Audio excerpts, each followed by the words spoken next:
Good morning, dear students. This is the fifth part of globalization and the Indian economy. In our previous lecture, we had discussed about the various factors that have enabled globalization. And under that topic, we had discussed about technology, then liberalization. Under technology, we had seen how the developed transportation technology, then information and communication technology, how they are helpful in globalization, and we discussed about liberalization. Liberalization means removing of all the restrictions, and in 1991 India accepted the liberalization policy, and that too under a certain situation, because WTO compelled India to accept liberalization policy in 1991. And why India was compelled, why India was forced to accept the liberalization policy, I told you about it. Now we will discuss, and we had discussed about WTO. WTO forced India to, compelled India to accept liberalization policy. Now what is WTO? WTO है क्या? What are the aims of WTO? What are the objectives of WTO? We will discuss. तो WTO एक world trade organization, from the name you can guess that is it is an international body. एक international body है, जैसे कि financial, international financial body में हम world bank, international monetary fund की बात करते हैं. UN is an international body, that is like that WTO is also an international body. अब WTO से पहले एक इंटरनेशनल ऑर्गेनाइजेशन था, that is general agreement on trade and tariff, gate होता था. General agreement on trade and tariff, it was established in 1948 and with 23 member countries. और ये जो गैट का मकसद था, ऑब्जेक्टिव था, to facilitate the international trade, to see whether all the countries, those who are involved in international trade, they can get equal opportunities in international trade. सभी country को equal opportunities मिले, सभी countries को free and fair movement goods का हो. ये that to look upon this, to supervise this, GATT was established in 1948. And उसी के सक्सेसर के हिसाब से after that WTO was established as a successor of GATT in 1995. 1995 में WTO का एस्टैब्लिशमेंट हुआ था. At present, according to July 2016, 165 countries of the world are members of WTO, and India joined WTO on January 1995. अब WTO का मकसद क्या है? It is an international body, है ना. मकसद क्या है? इसका मकसद है to liberalise international trade. Why to liberalise international trade? क्योंकि जितना लिबरलाइजेशन होगा, liberalisation means removing of restrictions, restrictions in the form of tax, quotas. So जितना ज़्यादा रेस्ट्रिक्शन कम होगा इंटरनेशनल ट्रेड में, means more and more movement of goods and services and people from one country to another. जितना ज़्यादा movement होगा उतना ही the trade volume will increase, and if the trade volume increases, the profit earned by each and every country will increase.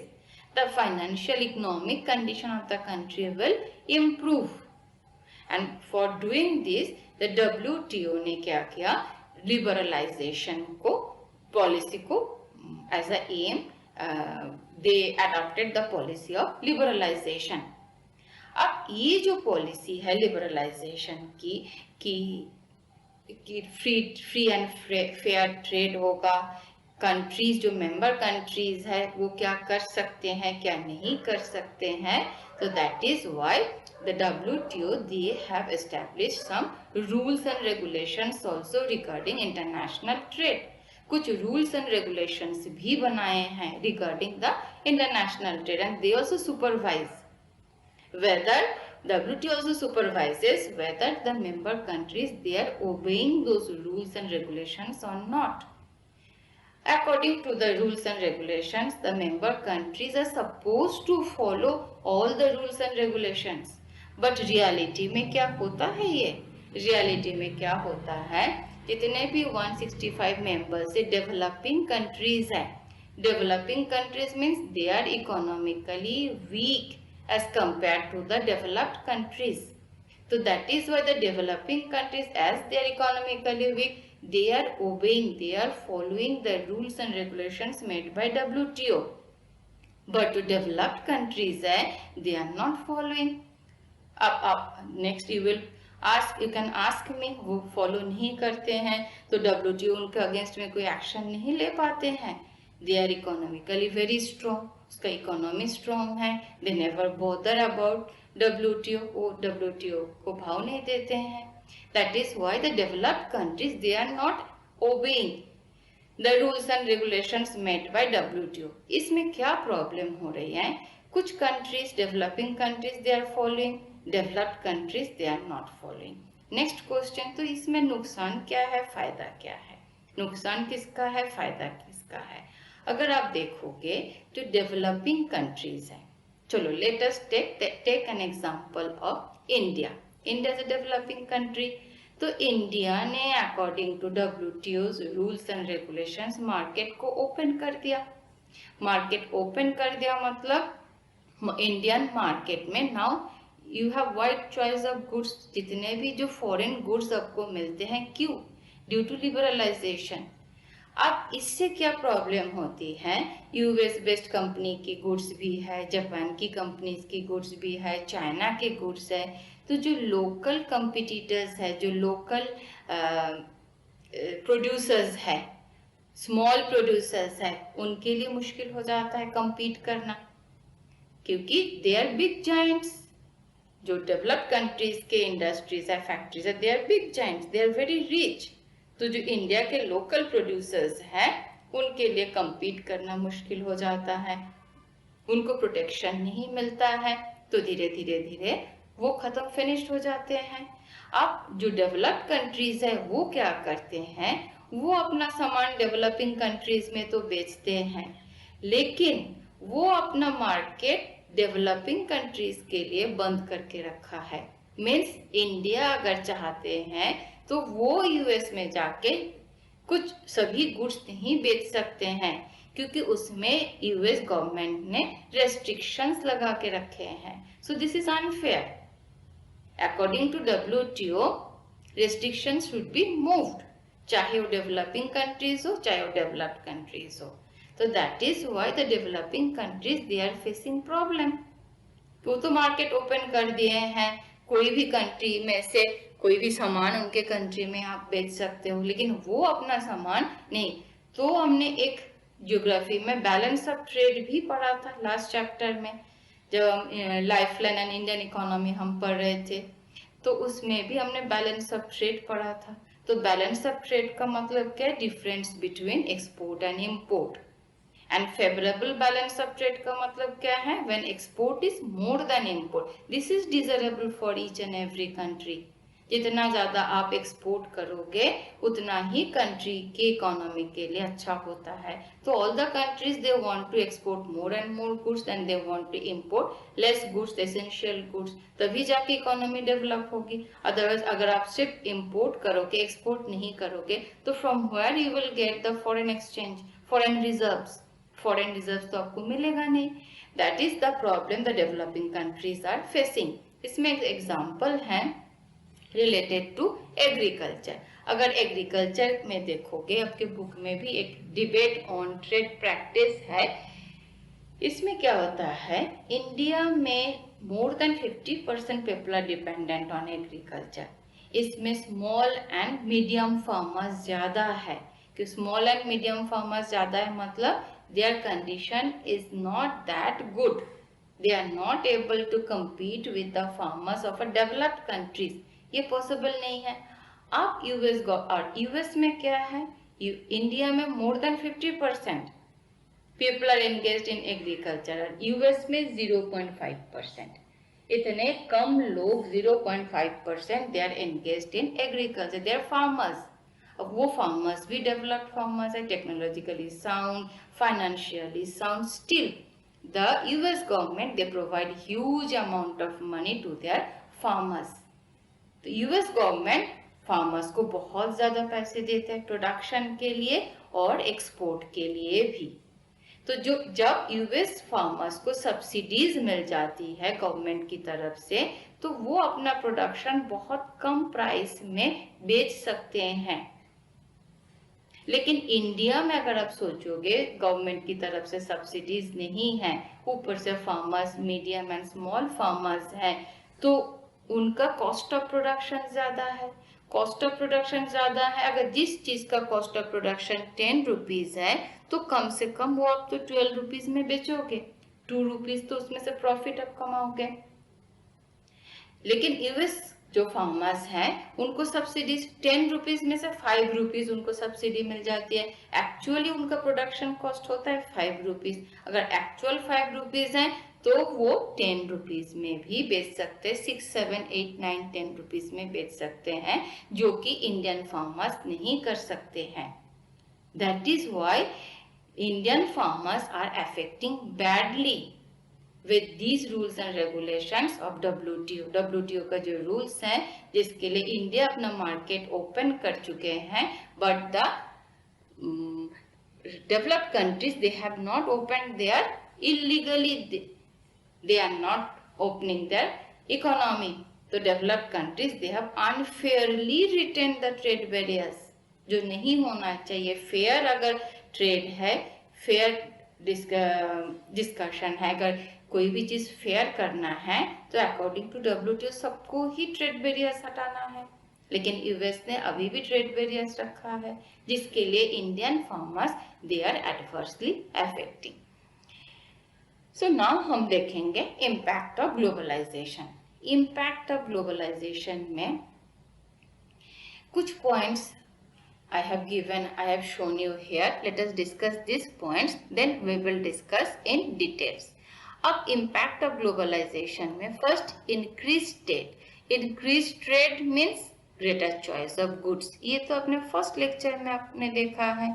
जो जिस environment में, जिस world में your parents grew up, तब कितना choice of goods था, और the world you are growing up उसमें कितना choice of goods है, बहुत ज्यादा डिफरेंस है। क्यों? Due to increase trade. तो इसके लिए ग्रेटर चॉइस ऑफ गुड्स आपके पास है। Next, greater competition. Greater competition means lower prices. इसका मतलब क्या है? मार्केट में जितना ज्यादा कंपटीटर्स होगा उतना ही कंज्यूमर के लिए, कस्टमर्स के लिए फायदा है। इसका एक एग्जांपल मैं आपको देना चाहूंगी। जैसे कि आप अभी हम इंटरनेट पैकेज लेते हैं ना, तो आज से यू कैन से 3-5 इयर्स पहले जो इंटरनेट पैकेज होता था वो बहुत कॉस्टली, 2G 3G तब तो 4G होता ही नहीं था, 2G 3G का पैकेज भी बहुत कॉस्टली होता था। अब क्या हुआ, मार्केट में बहुत सारा इंटरनेट सर्विस प्रोवाइडर आ गए, एयरटेल, वोडाफोन, आइडिया, जियो। जब जियो आया, जियो ने क्या किया, उसका पैकेज का रेट बहुत कम कर दिया। अब जैसे ही जियो पैकेज का रेट कम कर दिया, जो एयरटेल, वोडाफोन, आइडिया का हाई रेट था, वो मार्केट में सस्टेन करने के लिए, to sustain in the market, they compel to lower their rate. Otherwise क्या होगा, लोग ना तो एयरटेल का कनेक्शन लेंगे, पैकेज लेंगे, ना वोडाफोन ना आइडिया का। जियो में से बहुत चीप रेट में मिलता है, लोग सभी जियो में जाएंगे। तो ये जो प्लेयर्स हैं, Airtel, Vodafone and Idea, they will not be able to sustain in the market. तो to sustain in the market में जिंदा रहने के लिए उनको भी प्राइस लो करना पड़ा। एंड फायदा किनका हुआ? कस्टमर्स का हुआ, कंज्यूमर्स का हुआ। दैट इज वाई जितना ज्यादा कंपटीशन मार्केट में होता है उतना ही प्राइस लो हो जाता है और उसका फायदा कंज्यूमर्स या कस्टमर्स को मिलता है। ये छोड़ के भी न्यू जॉब अपॉर्चुनिटी, जैसे मैंने कल आपको बोला है, जितने भी कॉल सेंटर्स है, कस्टमर केयर सेंटर्स है, कितने सारे बच्चों को उसमें एम्प्लॉयमेंट मिल जाती हैं।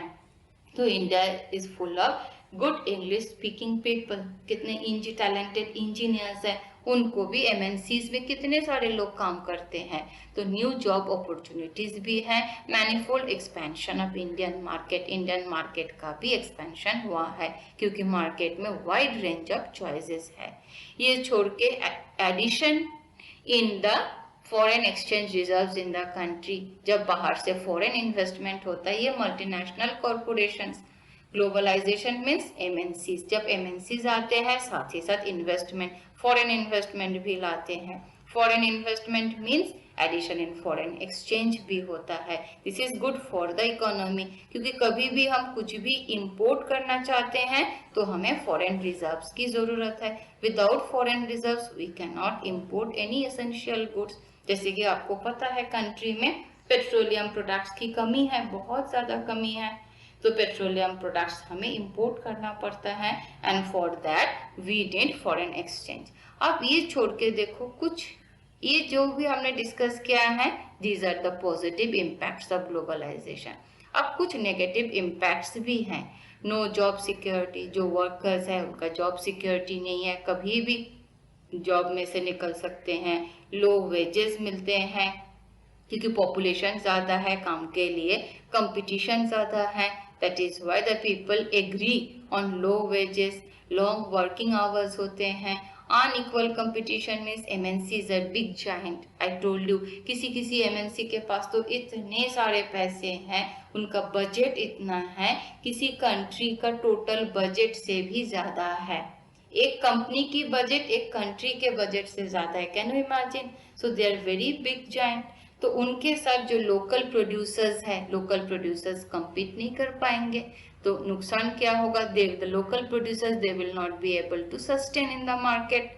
तो दिस इज अनइक्वल कंपटीशन। ये छोड़ के भी structural unemployment from shifting sectors.